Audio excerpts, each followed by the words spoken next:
to look at the Cavs. We're going to look at them right now because Take a that was look. the other game yesterday. Pacers just with an absolute domination. An absent of Cleveland. nude. Good Lord. A 3-1 lead now for Indy. 129-109 your final. Donovan Mitchell did lead this one in the third before the third with an ankle injury. Siakam with 21. Miles Turner with 20. Toppin with 20 off the bench. Darius Garland had 21 points, but the largest halftime lead in NBA postseason history, that was tied yesterday with a 41-point lead. That is, my brain still doesn't process it. We've had some ugly performances. We've had some great performances, but the Cavs are the number 1 seed, Chandler. And this was such a good story all season long. As far as an embarrassment is concerned, how are you going to even label this one for Cleveland? It's just ugly. Just this halftime score. I mean, I almost want to go back and watch and just I'm really trying to figure out. No, you don't. How? And it's like, who are we gonna blame for this? Like, here's the thing: we can't just blame the guy that just won Coach of the Year that we praised all season long, Kenny Atkinson, for the job he's done, and then blame him for this. This is the players, man. And Donovan Mitchell, he's been great. And then last night, obviously, I hope his ankle was fine, but he obviously had an off night. They've been dealing with some injuries with Mobley and Hunter and Garland. Nothing substantial, nothing serious to keep them out, but no doubt they're probably banged up. They're not at 100%, like we just talked about with Denver. Nobody is right now. So they are the best. They are the better team here, but that doesn't matter come playoff time. That doesn't matter come series. And the Pacers are proving that to be incorrect. And this is why I think we didn't sleep on the Cleveland Cavaliers this year. This is why we didn't give them respect and the flowers, because we haven't seen them do it when it matters the most. And that's the playoffs. And this is when it matters the most. And they're getting absolutely just dubbed and punked, and they're getting out physical. They're not capitalizing on any mistakes the Pacers are doing. The Pacers are still just slow and steady, and they're making the right plays. They're getting a little bit of everything. Their bench has been so good with TJ McConnell and Mathurin, and Obi Toppin has been unbelievable. So they have this balanced attack. You don't even need Haliburton to be that aggressive scorer when you have so many guys chipping in. Turner shooting the ball well from three. Siakam giving you 20 to 25 points.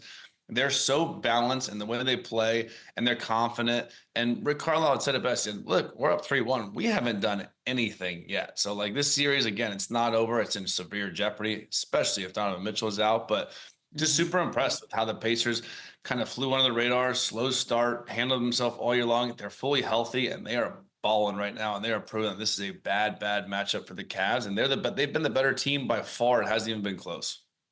I'll give you the Cliff Notes, Chandler. You ain't got to go back and rewatch this game. It was over in the first 5 minutes.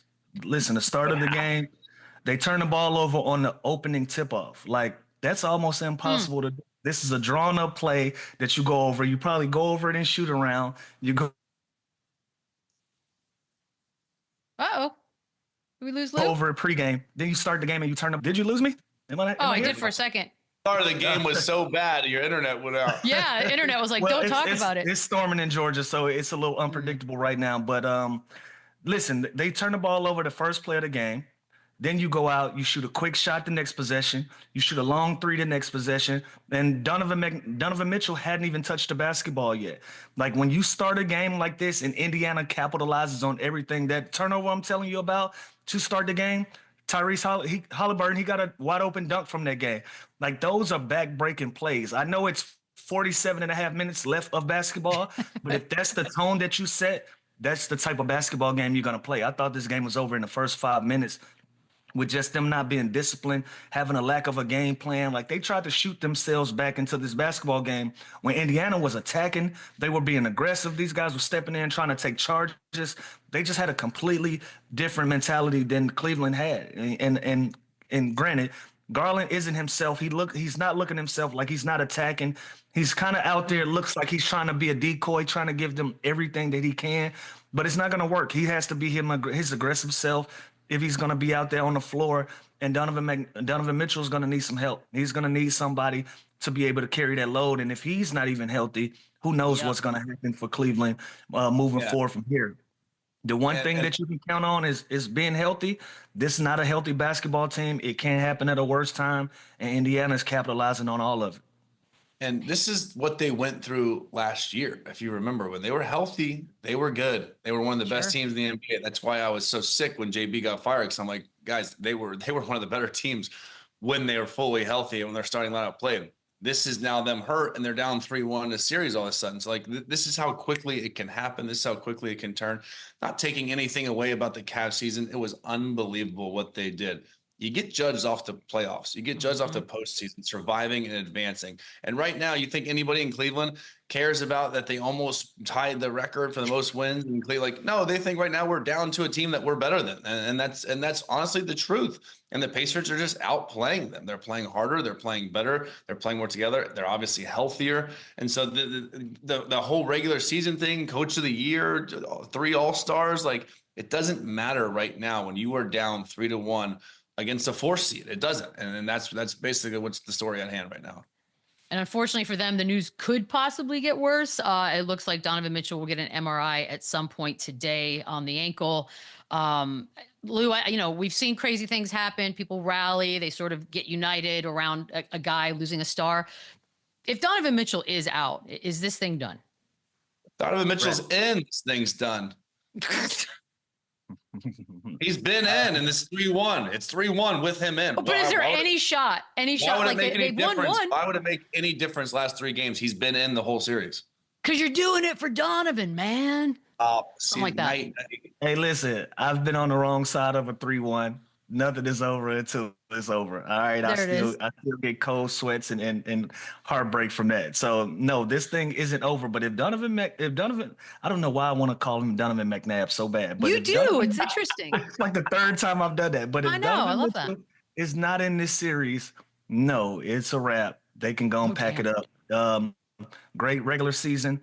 Awful postseason. It is what it is. So they got to get him back healthy. They got to get all of these guys back healthy. Like, again, it's Donovan Mitchell is one thing, but if Garland can't play, if Mobley can't play, and these guys aren't 100% and they're playing like they're not 100%, it's going to be over anyways.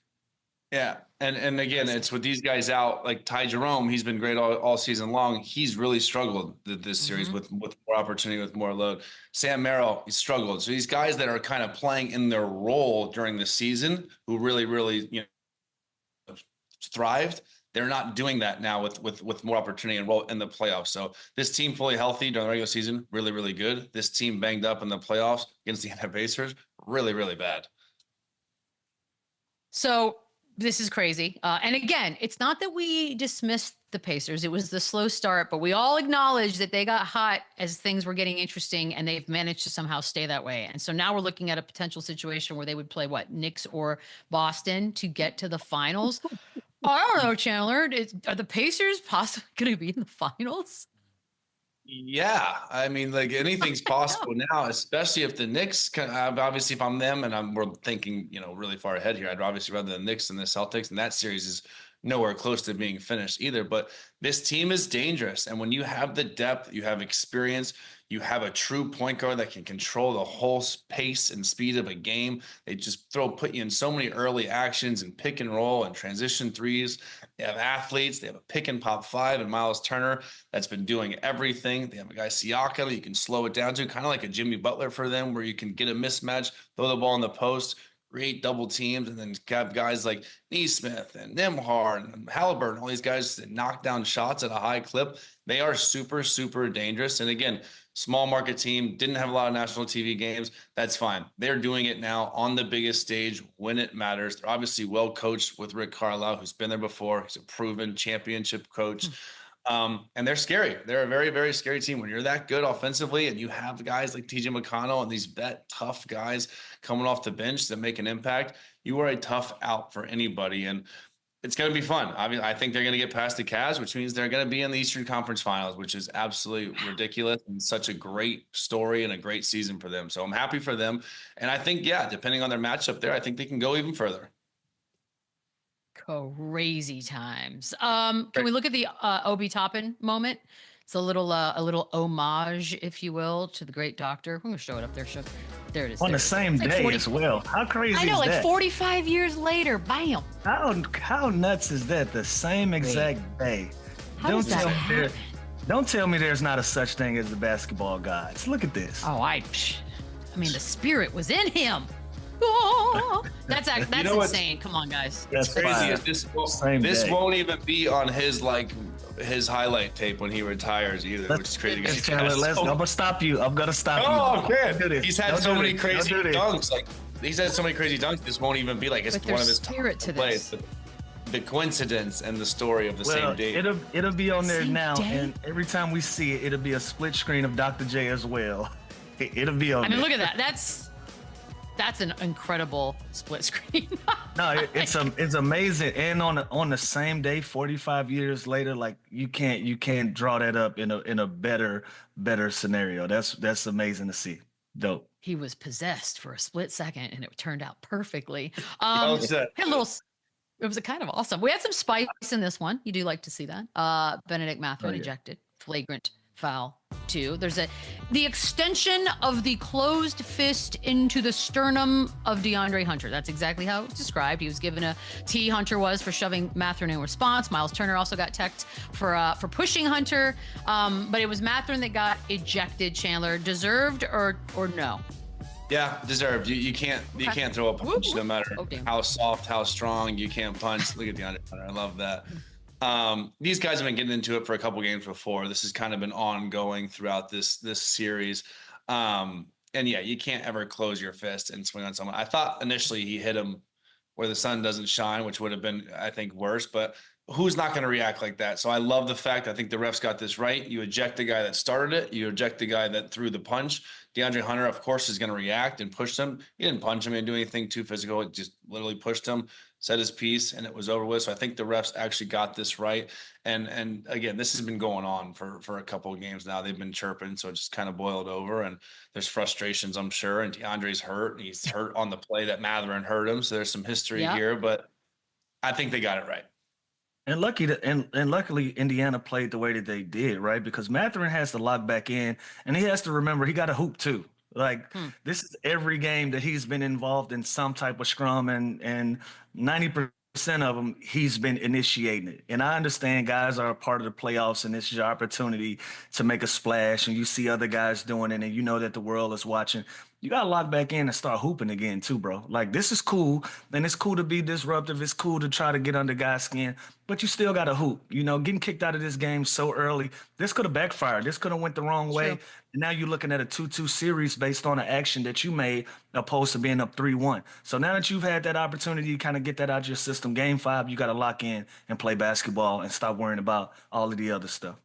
A good point. This was early in the game. He's a huge piece to the team. He's valuable. He's, a great scorer off the bench. So to put their team in jeopardy doing this early, they lose this game. You can look to Benedict Mathurin and immaturity and frustrating kind of led them to that. So he's too good of a player to take himself out of a ball game when his team needs him the most. Like Lou said, they're lucky they won this game, because if Cleveland ended up winning this game, it's 2-2 and Mathurin gets tossed in the first quarter, that is not a good look. It's not as cool if that happens. All right, we're going to take a quick break. More games, T-Wolves, Warriors. We'll talk that next on the other side. They're running back, run it up, run it back, run it up.